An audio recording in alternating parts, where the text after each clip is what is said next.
नमस्कार दोस्तों, आपका स्वागत है अपनी हिंदी क्लास में। आज मैं कक्षा 9 के हिंदी पाठ्यक्रम में हरिशंकर परसाई द्वारा रचित या लिखित पाठ प्रेमचंद के फटे जूते के बारे में बताऊंगा। इस व्यंग प्रधान लेख में लेखक ने प्रेमचंद के व्यक्तित्व को उभारने का प्रयत्न किया है। प्रेमचंद की पोशाक को आधार मानकर लेखक ने उनके रहन सहन सिद्धांतों पर ध्यान आकर्षित करने की कोशिश की है। लेखक बताता है कि प्रेमचंद अपनी पत्नी के साथ फोटो खिंचवा रहे हैं।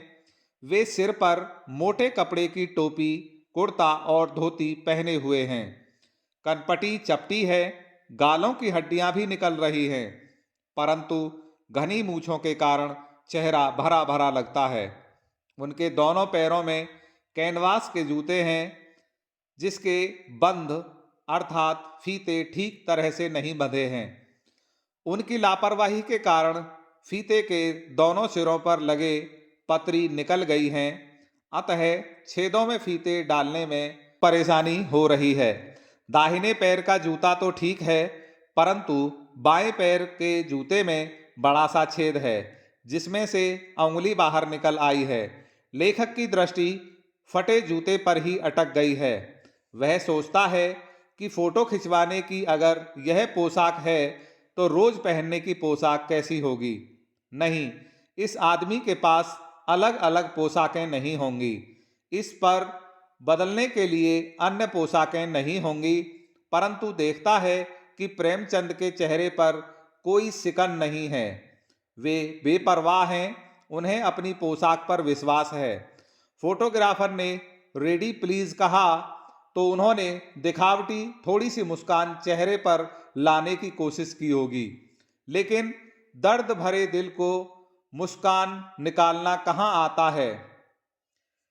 क्लिक करके फोटोग्राफर ने थैंक यू कह दिया होगा। लेखक कहता है कि फोटो ही खिंचवाना था तो ठीक जूते पहन लेते।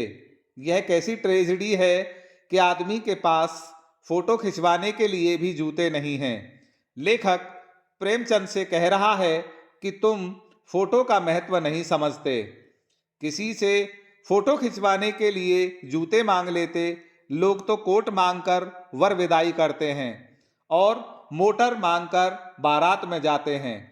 फोटो खिंचवाने के लिए तो बीवी तक मांग लेते हैं, फिर तुमने जूते भी नहीं मांगे। लोग तो इत्र चुपड़कर फोटो खिंचवाते हैं, जिससे फोटो में खुशबू आ जाए। गंदे से गंदे आदमी की फोटो भी खुशबू देती है।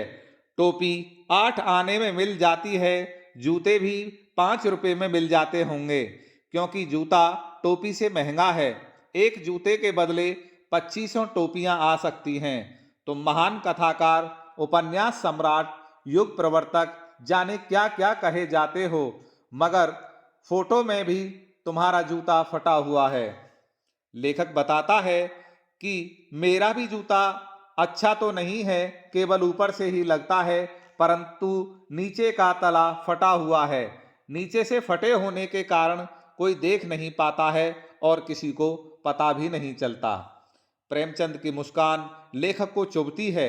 लेखक सोचता है कि यह मुस्कान होरी का गोदान या पूस की रात में नील गाय हल्कू का खेत चर गई या डॉक्टर के न आने से सुजान भगत का लड़का मर गया कि नहीं हो सकती। लेखक को लगता है कि जब माधव औरत के कफन के चंदे से शराब पी गया था तो उस समय की यह मुस्कान है। लेखक फिर सोचता है कि बनिए के तकादे से बचने के चक्कर लगाकर घर लौटने के कारण इनके जूते फट गए होंगे। कुंभन दास के जूते भी फतेहपुर सीकरी के चक्कर लगाते लगाते घिस गए थे। जैसा कि कहा है, आवत जात पनहिया घिस गई, बिसर गयो हरि नाम। जूता चलने से नीचे से घिस जाता है, फटता नहीं।